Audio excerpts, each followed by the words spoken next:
ವಿಶ್ವಭಾರತಿ ಎಲ್ಲ ವೀಕ್ಷಕರಿಗೆ ನಮಸ್ಕಾರ. ಕೇಂದ್ರ ಮತ್ತು ರಾಜ್ಯ ಸರ್ಕಾರಗಳು ಅಭಿವೃದ್ಧಿ ಹೆಸರಲ್ಲಿ ರೈತರ ಜಮೀನನ್ನ ಸ್ವಾಧೀನಪಡಿಸಿಕೊಳ್ಳಿಕ್ಕೆ ಮುಂದಾಗ್ತಾ ಇದೆ. ಈಗಾಗಲೇ ಏರ್ಪೋರ್ಟ್, ಏರ್ ಫೋರ್ಸ್, ಡಿಫೆನ್ಸ್, ಕೆಡಿಬಿಗಾಗಿ ಬೆಂಗಳೂರು ಉತ್ತರ ಭಾಗದಲ್ಲಿ ರೈತರು ತಮ್ಮ ಸಾವಿರಾರು ಎಕರೆ ಜಮೀನನ್ನ ಕಳೆದುಕೊಂಡಿದ್ದಾರೆ.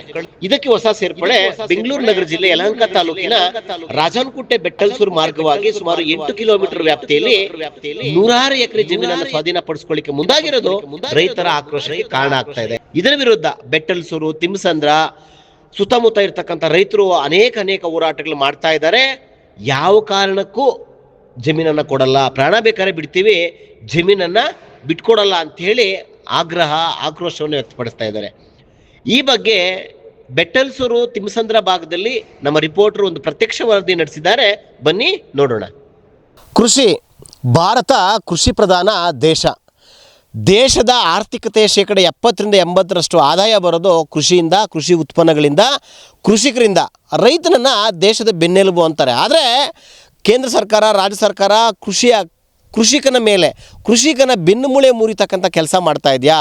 ಅಭಿವೃದ್ಧಿ ಹೆಸರಲ್ಲಿ ರೈತನಿಗೆ, ದೇಶಕ್ಕೆ, ಸಮಾಜಕ್ಕೆ ಸರ್ಕಾರಗಳ ಯೋಜನೆಗಳು ಪೂರಕ ಆಗಬೇಕೇ ಹೊರತು ಮಾರಕ ಆಗಬಾರ್ದು. ಆದರೆ ಬೆಂಗಳೂರು ನಗರ ಜಿಲ್ಲೆ ಯಲಹಂಕ ತಾಲೂಕಿನ ರಾಜಾನಕುಂಟೆಯಿಂದ ತಿಮ್ಮಸಂದ್ರ ಮಾರ್ಗವಾಗಿ ಬೆಟ್ಟಲ್ಸೂರಿಗೆ ಸಂಪರ್ಕ ಕಲ್ಪಿಸ್ತಕ್ಕಂಥ ಉಪಯೋಜನೆ ಮಾಡಿರ್ತಕ್ಕಂಥದ್ದು ರೈತರ ಬೆನ್ನುಮೂಳೆ ಮುರಿತಕ್ಕಂಥ ಕೆಲಸ ಆಗ್ತಾ ಇದೆ.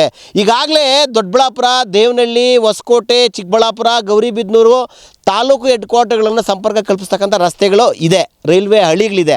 ಆದರೆ ಸಬ್ ಯೋಜನೆ ಅಂತೇಳಿಬಿಟ್ಟು ರಾಜಾನಕುಂಟೆಯಿಂದ ಬೆಟ್ಟಲ್ಸೂರಿಗೆ ಕನೆಕ್ಟ್ ಮಾಡ್ತಕ್ಕಂಥ ಸಂಪರ್ಕ ರಸ್ತೆ, ರೈಲ್ವೆ ಹಳಿಯನ್ನು ಮಾಡಲಿಕ್ಕೆ ಮುಂದಾಗಿರೋದು ರೈತರ ಆಕ್ರೋಶಕ್ಕೆ ಕಾರಣ ಆಗಿದೆ. ಕಾರಣ, ಸುಮಾರು ರಾಜಾನಕುಂಟೆಯಿಂದ ಬೆಟ್ಟಲ್ಸೂರು ಮಾರ್ಗವಾಗಿ 7-8 ಕಿಲೋಮೀಟರ್ ಹಾದು ಹೋಗ್ತಾ ಈ ಭಾಗಗಳಲ್ಲಿ ಬೆಳೀತಾ ಇರ್ತಕ್ಕಂಥ ಹಲಸಾಗ್ಬೋದು, ಮಾವು, ಸೇಪೆಕಾಯಿ, ಪರಂಗಿ ಹಣ್ಣು, ಆಮೇಲೆ ಅಲಸಂದ್ರೆ, ತೊಗರಿ, ಅವರೆ, ಹೀಗೆ ಎಲ್ಲ ಥರದ ತರಕಾರಿ ಬೆಳೆಗಳನ್ನು, ಹಣ್ಣುಗಳನ್ನು, ಹೂವುಗಳನ್ನು, ಎಲ್ಲ ರೀತಿಯ ಹೂವುಗಳನ್ನು ಬೆಳೆದು ಈ ಪ್ರದೇಶದಿಂದ ಬೆಂಗಳೂರಿಗೆ, ಮಂಗಳೂರಿಗೆ, ಮೈಸೂರಿಗೆ, ಮೆಡ್ರಾಸ್ಗೆ, ಬಾಂಬೆಗೆ ಎಲ್ಲ ತರಕಾರಿಗಳನ್ನು ಇಲ್ಲಿಂದ ಕಳಿಸ್ತಾರೆ. ಆದರೆ ತರಕಾರಿ ಬೆಳೀತಕ್ಕಂಥ ಎಲ್ಲ ಭೂಮಿಯನ್ನು ಪದೇ ಕಿತ್ಕೊಳ್ತಾ ಹೋದರೆ ರೈತರು ಏನಾಗಬೇಕು? ಈಗಾಗಲೇ airport, air force, defence, DRDO, ಅದು ಇದು ಕಸ ಕಡ್ಡಿ ಅಂತೇಳಿ ತಾಲೂಕು, ಬೆಂಗಳೂರು ನಗರ ಜಿಲ್ಲೆ ಯಲಹಂಕ ತಾಲೂಕಲ್ಲಿ ಈಗಾಗಲೇ 50-60% ಜಮೀನನ್ನು ಸ್ವಾಧೀನಪಡಿಸ್ಕೊಂಡಿದೆ. ಈಗ ಉಳಿದಿರ್ತಕ್ಕಂಥ ಅಲ್ಪ ಸ್ವಲ್ಪ 1 ಗುಂಟೆ, 2 ಗುಂಟೆ, 3 ಗುಂಟೆ, 4 ಗುಂಟೆ ಜಮೀನನ್ನು ಸ್ವಾಧೀನಪಡಿಸ್ಕೊಂಡ್ರೆ ನಾವು ಏನಾಗಬೇಕು? ಯಾವ ಕಾರಣಕ್ಕೂ ಅವೈಜ್ಞಾನಿಕವಾಗಿರ್ತಕ್ಕಂಥ ರಾಜಾನಕುಂಟೆ ಬೆಟ್ಟಲ್ಸೂರು ಸಂಪರ್ಕ ಯೋಜನೆ ಬೇಡ ಅನ್ನೋದು ರೈತರ ಆಗ್ರಹಕ್ಕೆ ಕಾರಣ ಆಗಿದೆ. ಈ ನಿಟ್ಟಿನಲ್ಲಿ ರೈತರನ್ನು ಮಾತಾಡ್ಸೋಣ. ಸರ್, ಈ ಯೋಜನೆ ಎಷ್ಟು ಅವೈಜ್ಞಾನಿಕ? ಇದು ಬರೋದ್ರಿಂದ ನಿಮ್ಗೆ ಏನೆಲ್ಲ ತೊಂದರೆ ಆಗ್ತಾ ಇದೆ? ಸರ್, ಸ್ವಲ್ಪನೇ ಜಮೀನು ಇರೋದು. ಇದು ಬಂದರೆ ಆ ಕಡೆ ಈ ಕಡೆ ಮತ್ತೆ ಇನ್ನು ಎಲ್ಲಿ ಹೋಗೋದು ನಾವು? ಜೀವನ ಬೇರೆ ಕಡೆ ಎಲ್ಲ ಕಳ್ಕೊಂಡಿದ್ದೀವಿ, ಕಳೆಯೋದೆಲ್ಲ ಕಳ್ಕೊಂಡು ಇರೋದು ಇನ್ನು ಸ್ವಲ್ಪ ಜಮೀನೇ ಇಲ್ಲಿರೋದು. ಇದು ಹೋದ್ಮೇಲೆ ಹೆಂಗೆ ಜೀವನ? ಲಾಸ್ಟ್ಗೆ ಈ ಯೋಜನೆ ಇಟ್ಕೊಂಡಿದ್ದೀವಿ ಅಷ್ಟೇ. ಏನದು? ಪಾಯ್ಸನ್. ಹಾಂ, ಸರ್ಕಾರದ ಹೆಸರು ವಿಷ ಕೊಡ್ಬಿಡ್ತೀವಿ ಅಷ್ಟೇ. ರೈತರು ಹೇಳ್ತಾ ಇದ್ದಾರೆ, ಅಲ್ಪ ಸ್ವಲ್ಪ ಭೂಮಿನೂ ಕಿತ್ಕೊಂಡ್ಬಿಟ್ರೆ ನಾವೇನು ಮಾಡಬೇಕು? ಬದುಕೋದ್ರ ಬದಲು ಸರ್ಕಾರದ ಹೆಸರು ಹೇಳ್ಕೊಂಡು ವಿಷ ಕೊಟ್ಟು ಸಾಯ್ತೀವಿ ಅಂತೇಳಿ ಅಜ್ಜಿ ಇದ್ದಾರೆ. ಅವ್ರ ಮಾತಲ್ಲಿ ಅವ್ರ ನೋವನ್ನು ಕೇಳೋಣ. ಅಮ್ಮ, ನಿಮ್ಮ ನೋವೇನು? ನಿಮ್ಮ ದುಃಖ ಏನು? ಇರೋದು ಸ್ವಲ್ಪ ಐತೆ, ಅದು ಎಲ್ಲ ಕಳ್ಕೊಂಬಿಟ್ರೆ ನಮ್ಮ ಮಕ್ಕಳು ಮರಿನ ಏನು ಮಾಡೋದು? ನಾವು ತಿನ್ನೋ ಅನ್ನಕ್ಕೆ ನಾವು ಮಣ್ಣು ಹಾಕ್ದಂಗೆ ಆಗುತ್ತೆ. ಅದಕ್ಕಾಗಿ ನಾವು ಹೋರಾಟ ನಡೆಸಲೇಬೇಕು, ನಡೆಸ್ತೀವಿ. ಓಕೆ, ಇದು ಅಜ್ಜಿಯ ನೋವು. ಮತ್ತೊಬ್ಬ ರೈತ ಹೋರಾಟಗಾರರಿದ್ದಾರೆ. ನಿನ್ನೆ ಸಹ ಈ ಸಂಬಂಧ ಬೆಂಗಳೂರು ಪ್ರೆಸ್ ಕ್ಲಬ್ಬಲ್ಲಿ ಪ್ರೆಸ್ ಮೀಟ್ ಮಾಡಿ ವಿನೂತನವಾಗಿ ಹೋರಾಟ ಮಾಡಿದ್ರು. ಯಾಕೆ ಅದು ವಿನೂತನ ಮತ್ತು ನಿಮ್ಮ ಹೋರಾಟ ಹೇಗೆ ವಿಭಿನ್ನ? ನಿಮ್ಮ ನೋವೇನು? ನಿಮ್ಮ ದುಃಖ ಏನು? ನಿಮ್ಮ ಅಳಲೇನು ಸರ್? ನಾವು ಇಲ್ಲಿ ಸುಮಾರು ತಿಮ್ಮಸಂದ್ರ, ಬೆಟ್ಟಲ್ಸೂರು, ರಾಜಾನಕುಂಟೆ ಇರೋರೆಲ್ಲ ಫುಲ್ ರೈತರೇ. ಅದರೊಳಗೂ ಒಕ್ಕಲ್ತನ ಇರೋರು ಎಲ್ಲ ಒಕ್ಕಲಿಗರು, ಗೌಡ್ರು. ಇಲ್ಲಿರೋರು ಯಾರೂ ಬೇರೆ ಜಾತಿ ಇಲ್ಲ. ಆಮೇಲೆ ಇಲ್ಲಿರೋವೆಲ್ಲ ಜಮೀನುಗಳವರೆಲ್ಲ ಗೌಡ್ರವೇ. ಎಲ್ಲರೂ ಒಳ್ಳೊಳ್ಳೆ ತೋಟ ಮಾಡ್ತಾರೆ. ದ್ರಾಕ್ಷಿ ತೋಟ, ಪಪ್ಪಾಯಿ, ಸೀಬೆ, ಆಮೇಲೆ ಬಾಳೆ, ತೆಂಗು. ನೋಡಿರಿ, ತೆಂಗು ಒಂದು ಮರದಾಗ 100-500 ಕಾಯವೆ. ಆ ಥರ ಬೆಳೆಯೋ ಜಾಗದಾಗ ಇವರು ಏಕಾಏಕಿ ರೈಲ್ವೆ ಟ್ರ್ಯಾಕ್ ಹಾಕ್ತಾರೆ ಅಂತಂದರೆ ನಾವು ರೈತರ ಪರ ಹೋರಾಟ ಮಾಡೋಕ್ಕೆ ನಾವು ಸಿದ್ಧ ಆಗಿದ್ದೀವಿ. ಯಾಕಂದರೆ ಇವರು ಮಾಡ್ರ ಯೋಜನೆಗಳೆಲ್ಲ ಆಳು ಬಿದ್ದೋಗವೆ. ಆಮೇಲೆ ಇಲ್ಲಿರೋ ರೈತರವೆಲ್ಲ ಅರ್ಧ ಎಕರೆ, 1 ಎಕರೆ, 3/4 ಎಕರೆ, 4 ಎಕರೆ, 3 ಎಕರೆ ಇದ್ದರೆ ಅದಕ್ಕೆ 4-5 ಜನ ಅಣ್ಣ ತಮ್ಮಂದರು. ಅಷ್ಟು ಭೂಮಿ ಒಳಗೆ ಬೆಳೆದ್ಬಿಟ್ಟು ಇವರು ಸಾಕಷ್ಟು ಮಕ್ಕಳನ್ನ ಓದಿಸ್ತಾರೆ ನೋಡ್ರಿ. ಮಕ್ಕಳನ್ನು ಮರಿನೆಲ್ಲ ಓದಿಸಿ ಪಾಪ ಒಳ್ಳೆ ವಿದ್ಯಾಭ್ಯಾಸ ಕೊಡಿಸಿ ಅವ್ರಿಗೆಲ್ಲ ಒಳ್ಳೆ ಜೀವನ ಮಾಡ್ತಾರೆ. ಆಮೇಲೆ ಇದ್ರೊಳಗೆ ಮೇವುಗಳು ಅವು ಬೆಳೆದ್ಬಿಟ್ಟು ಕುರಿ ಸಾಕಾಣಿಕೆ ಮಾಡಿ ಹೈನುಗಾರಿಕೆ ಮಾಡಿ ಒಳ್ಳೆ ಹಾಲು ಹಾಕ್ತಾರೆ. ಎಲ್ಲಿ ತಿಮ್ಸಂದ್ರದಾಗ ಹೆಚ್ಚು ಕಡಿಮೆ ಒಂದು ದಿನಕ್ಕೆ 1000 ಲೀಟ್ರ್ ಮೇಲೆ ಹಾಲು ಹೋಗ್ತದೆ. ಆ ಥರ ಜಮೀನು ಕಿತ್ಕೊಂಡು ಇವರು ರೈಲ್ವೆ ಯೋಜನೆ ಮಾಡ್ತೀನಿ ಅನ್ನೋದು ನಮ್ಗೆ ಬೇಡವೇ ಬೇಡ, ಪ್ರತಿ ವಿರೋಧ ಅದೇ. ಆಮೇಲೆ ಇವ್ರು ಏನು ಹೇಳ್ತಾರೆ ಅಂದರೆ, ಈ ರೈಲ್ವೆ ಯೋಜನೆ ಮಾಡ್ತಾ ಇರೋದು ಗೂಡ್ಸ್ ರೈಲ್ಗಳು ಚೆನ್ನೈ ಕಡೆ ಹೋಗ್ಬೇಕಾದ್ರೆ ಇದು ನಮ್ಗೆ 10 ಶಾರ್ಟ್ ರೂಟು ಸಿಟಿ ಒಳಗೆ ಹೋಗೋಕ್ಕಾಗಲ್ಲ ಅಂತಾರೆ. ನಮ್ಮ ಪ್ರಶ್ನೆ ಇಷ್ಟೇ, ನಾವು ಹೇಳ್ತಾ ಇರೋದು 20-25 ವರ್ಷದಿಂದ ಜಾರಿಗೆ ತಂದಿರ್ದಿರಲ್ಲ ಪುಟ್ಟಬರ್ತಿ ಟು ಚಿಕ್ಕಬಳ್ಳಾಪುರ, ಆ ಯೋಜನೆ ಯಾಕೆ ನೀವು ಜಾರಿ ಮಾಡಿಲ್ಲ? ಗೋರಿಬಿದನೂರು ಟು ಚಿಕ್ಕಬಳ್ಳಾಪುರ ತಂದಿದ್ದೀರಲ್ಲ, ಆ ಯೋಜನೆ ಯಾಕೆ ಜಾರಿ ಮಾಡಿಲ್ಲ? ಆಮೇಲೆ ಸರ್ಕ್ಯುಲರ್ ರೈಲ್ವೆ ಯೋಜನೆ ಅಂತ ತಂದಿದ್ದೀರಲ್ಲ, ದೊಡ್ಡಬಳ್ಳಾಪುರ ಟು ದೇವನಹಳ್ಳಿ ಅಂತ, ಆ ಯೋಜನೆ ಯಾಕೆ ಜಾರಿ ಮಾಡಿಲ್ಲ? ಆ ಯೋಜನೆಗಳು ಜಾರಿ ಮಾಡಿದ್ರೆ ನೀವು ಸಿಟಿ ಒಳಗೆ ಹೋಗಂಗಿಲ್ಲ ರೀ. ಟ್ರೈನ್ಗಳು ಯಾವ ಗೂಡ್ಸ್ ಟ್ರೈನು ಎಲ್ಲ ಚೆನ್ನೈ ಕಡೆ ಹೋಗ್ಬೇಕಾದ್ರೆ, ಗುಂತಕಲ್ ಕಡೆ ಹೋಗ್ಬೇಕಾದ್ರೆ ಎಲ್ಲ ಔಟ್ ಆಫ್ ಸಿಟಿ ಹೋಗೋದು ಬೆಂಗಳೂರು. ಆಮೇಲೆ ಈ ಬೆಂಗಳೂರನ್ನ ಬೆಳೆಸಿ ಜನ ತುಂಬಿ ಬೆಂಗಳೂರು ಹಾಳು ಮಾಡ್ತಾ ಇದ್ದೀರಾ.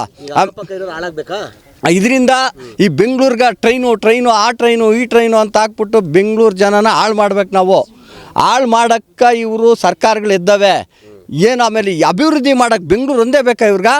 ಹೋಗಲಿ, ಉತ್ತರ ಕರ್ನಾಟಕ ಐತೆ, ಬೇಕಾದಷ್ಟು ಐತೆ. ಆಮೇಲೆ ಬೆಂಗಳೂರಾಗ ಜೀವನ ಮಾಡ್ತಾ ಇರೋ ಜನ 6.5 ಕೋಟಿ ಜನಸಂಖ್ಯೆ ಒಳಗೆ, ಕರ್ನಾಟಕದಾಗ 6.5 ಕೋಟಿ ಜನಸಂಖ್ಯೆ, 1.5 ಕೋಟಿ ಜನಸಂಖ್ಯೆ ಬೆಂಗಳೂರಾಗ ಜೀವನ ಮಾಡ್ತಾರೆ ಅಂದರೆ ಮುಂದೆ ಹೆಂಗೆ ಕತೆ? ಇನ್ನೆಷ್ಟು ಜನ ಬರಬೇಕು? ಇದು ಬೇಡ, ಈ ಯೋಜನೆ ಬೇಡ, ನಮಗೆ ಬೇಡ. ಇದು ರೈತ ಹೋರಾಟಗಾರರ ಆಗ್ರಹ. ರೈತರೊಬ್ಬರು ಇದ್ದಾರೆ, ಅವರು ಸಹ ತಮ್ಮ ನೋವನ್ನು ಹೇಳ್ಕೊಳ್ತಾ ಇದ್ದಾರೆ. ಏನು ಅವ್ರ ನೋವನ್ನು ಕೇಳೋಣ. ನಿಮ್ಮ ಬಾಧೆ ಏನು ಸರ್? ನಮ್ಮ ಒಕ್ಕಲ್ತನ ಕಿತ್ಕೊಂಡಾಗ ಬಂದರೆ ಮುಂದಿನ ದಿವಸಗಳಲ್ಲಿ ನಿಮ್ಮ ಯೋಜನೆಗಳೆಲ್ಲ ಪುಡಿ ಮಾಡ್ತೀವಿ. ಯಾವುದೇ ಕಾರಣಕ್ಕೂ ನಮ್ಮ ಒಕ್ಕಲ್ತನ ಬಿಟ್ಕೊಡಲ್ಲ. ಬೇಕಾದ್ರೆ ಬಂದು ನೀವು ಯಾವುದೋ ಡ್ರೋನ್ನಲ್ಲಿ ಇನ್ನೊಂದಲ್ಲಿ ಬಂದು ನೀವು ಸ್ಯಾಟಲೈಟ್ ಸರ್ವೆಗಳು ಮಾಡ್ಕೊಂಡು ಹೋಗಿದ್ದೀರಾ, ಸರಿನಾ? ಅದು ಬಂದು ಯಾವ ಸರ್ವೆ ನಂಬರಲ್ಲಿ ಯಾವ ಬೆಳೆ ಇದೆ ಅಂತ ಏನಾದರೂ ನೋಡಿದ್ದೀರಾ?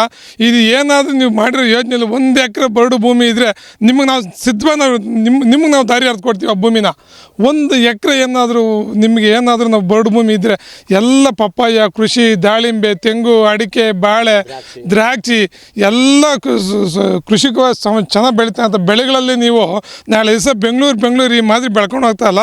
ಬೆಂಗಳೂರಲ್ಲಿ ಹಣ್ಣು ತರಕಾರಿ ಏನು ತಿನ್ನಬೇಕು, ಏನು ಕುಡಿಬೇಕು? ಹಾಲು ಹಣ್ಣು ಬೇಡವಾ ಬೆಂಗಳೂರು ಇರೋರಿಗೆ?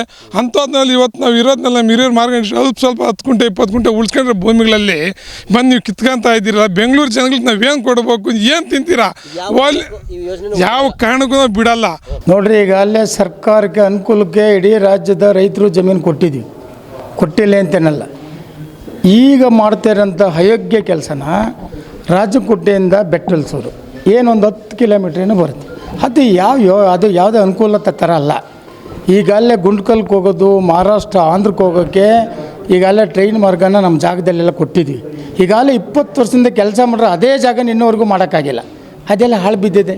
ಆಮೇಲೆ ಅವ್ರು ಮಾಡಿರೋಂಥ ಕೆಲಸ ಕೆಳಗಡೆ ಸೇತುವೆ ಮಾಡಿದ್ರಲ್ಲ, ನೀರು ತುಂಬ್ಕೊತಂದ್ರೆ ರೈತರು ಓಡಾಡೋಕ್ಕಾಗಲ್ಲ, ಎತ್ತಿನ ಗಾಡಿ ಹೊಡೆಯೋಕ್ಕಲ್ಲ, ನಾವು ಹೋಗೋಲ್ಲ ಅಂತ ಅಯೋಗ್ಯ ಕೆಲಸನ ಮಾಡಿದ್ದಾರೆ. ನಾವು ಹೇಳ್ತೀವಿ ಅದನ್ನು ಏನಿದ್ರಿ ಅದನ್ನ ಈಗಲೇ ಇಡೀ ಆಂಧ್ರ ಮಡ್ರಾಸು ಎಲ್ಲ ಕಡೆಗೆ ಹೋಗ್ಬೇಕೈತಿ. ಸಂಪೂರ್ಣವಾಗಿ ನಮ್ಮ ಜಾಗನ ನಿಮಗೆ ಬಿಟ್ಕೊಟ್ಟಿದ್ವಿ. ಈಗೆಲ್ಲ ಟ್ರೈನ್ ಎಲ್ಲ ಹೋಗ್ತಿದ್ವಿ. ಅದನ್ನೇ ಮತ್ತೆ ಇಂಪ್ರೂವ್ಮೆಂಟ್ ಮಾಡ್ಕೊಂಡು ಹೋಗ್ರಿ ಅಂತ ಹೇಳಿದ್ಮೇಲೆ ಅದು ಹೋಗ್ಬೇಕಲ್ಲ ಮೇಡಮ್ ಅವ್ರದ್ದು. ಅದನ್ನು ಬಿಟ್ಟು ಕೇವಲ ಇಲ್ಲಿಂದ ಒಂದು 8-9 ಕಿಲೋಮೀಟ್ರ್ ಅದಕ್ಕೆ ಏನಕ್ಕೆ ಯೋಗ್ಯ ಇದೆ ಅದು ಜಾಗನ? ಅದು ಬೇಕಾಗಿಲ್ಲ. ಅದರಲ್ಲೂ ಅಲ್ಲಿರೋದು ಹೆಂಗೆ ಅಂದರೆ 10 ಕುಂಟೆ 5 ಕುಂಟೆ 20 ಕುಂಟೆ ಇಂಥ ಮಾರೋ ಜಾಗ, ಪಕ್ಕದಲ್ಲಿ ಕೆರೆ ಕಟ್ಟೆ ಅದ್ಭುತ ನೀರು, ಒಳ್ಳೆ ನೀರು ಅಂತ ಜಾಗ. ಅದನ್ನು ಕಿತ್ಕೊಳ್ಳೋಕೆ ಬರೋದೇ ಇಲ್ಲ ಇವ್ರಿಗೆ. ಅದನ್ನು ಮಾಡೋಕ್ಕೆ ಯೋಜನೆ ಮಾಡೋಕ್ಕೂ ಬರೋಲ್ಲ. ಆಯಿತು, ಹಂಗೇನು ಬರ್ತೆ ಅಂದರೆ ನಮ್ಮ ರೈತರ ಜೊತೆ ಮಾತಾಡಿಸ್ಬೇಕಲ್ವೇನ್ರಿ? ನಾವು ಇಲ್ಲಿ ಪ್ರಾಜೆಕ್ಟ್ ಮಾಡ್ತಾಯಿದ್ದೀವಿ, ಅನುಕೂಲ ಮಾಡಿಕೊಡ್ಬೇಕು, ಕೊಡಿ ಅಂದರೆ ನಾವು ಅವ್ರ ಮುಂದೆ ಕೂತ್ಕೋತೀವಿ. ಬರ್ರಪ್ಪ, ಈ ಜಾಗ ಏನಾರ ಪ್ರಾಜೆಕ್ಟ್ ಮಾಡೋ ಯೋಗ್ಯತೆ ಇದೆ ಅಂದರೆ ನಾವು ಕೊಡ್ತೀವಿ ಅಂತ ಒಪ್ಕೋತೀವಿ. ಅದು ಯೋಗ್ಯನೇ ಇಲ್ಲ. ಬೆಟ್ಟಲ್ಸೂರು, ನಾರಾಯಣಪುರ, ತಿಮ್ಸಂದ್ರ, ಅದ್ಗಾನಹಳ್ಳಿ, ನಾಗದಾಸನಹಳ್ಳಿ, ಸಿಗನಾಯಕನಹಳ್ಳಿ, ಹೊನ್ನೇನಹಳ್ಳಿ, ರಾಜನಕುಂಟೆ ಇಷ್ಟು ಗ್ರಾಮಗಳದ್ದು ಜಾಗ ರೈತರ ಜಾಗ ಕಬಳಿಸ್ತಾ ಇದ್ದಾರೆ. ಆದ್ದರಿಂದ ಒಂದು 70-80 ಎಕರೆ ರೈಲ್ವೆ ಟ್ರ್ಯಾಕ್ ಹೋಗೋದಕ್ಕೆ ಅಂತ ಅಕ್ವಿಜಿಷನ್ ಮಾಡಬೇಕು ಅಂತ ಅವರು ತೀರ್ಮಾನ ಮಾಡಿದ್ದಾರೆ. ಆದರೆ ಆ 80 ಎಕರೆ ಮಾಡ್ಕೊಬೇಕಾದ್ರೆ ಒಟ್ಟು ರೈತರಿಗೆ 300 ಎಕರೆ ಹಾನಿ ಆಗ್ತದೆ. ಕಾರಣ ಇಷ್ಟೇ, ಅಲ್ಲಿ ಕೆರೆಗಳಲ್ಲಿ ಕೂಡ ಲೈನ್ ಮಾಡ್ಕೊಂಡು ಹೋಗ್ಬೇಕು ಅಂತ ಇದ್ದಾರೆ. ಇವಾಗ ಕೆರೆಗಳಿಗೆ ನೀರು ತುಂಬಿಸಿದ್ದಾರೆ ಇವರೇನೆ, ಯಾಕೆ ಅಂತರ್ಜಲ ಚೆನ್ನಾಗಿರಬೇಕು ಅಂತ. ಅದರಲ್ಲೇ ಲೈನ್ ಮಾಡ್ಕೊಂಡು ಹೋಗೋ ದೆಸೆಯಿಂದ ಕೆರೆಗಳಲ್ಲಿ ಮಣ್ಣು ತುಂಬಿಟ್ಟು ಇದು ಮಾಡಿದಾಗ ಕೆರೆಗಳು ಮುಚ್ಚಾಕ್ತಾರೆ ಇವರು. ಅವಕಾಶ ಯಾಕೆ ಮಾಡಬೇಕು ಇವರು? ಒಟ್ಟು ಒಂದು 300 ಎಕರೆ ರೈತರಿಗೆ ತೊಂದರೆ ಆಗ್ತದೆ.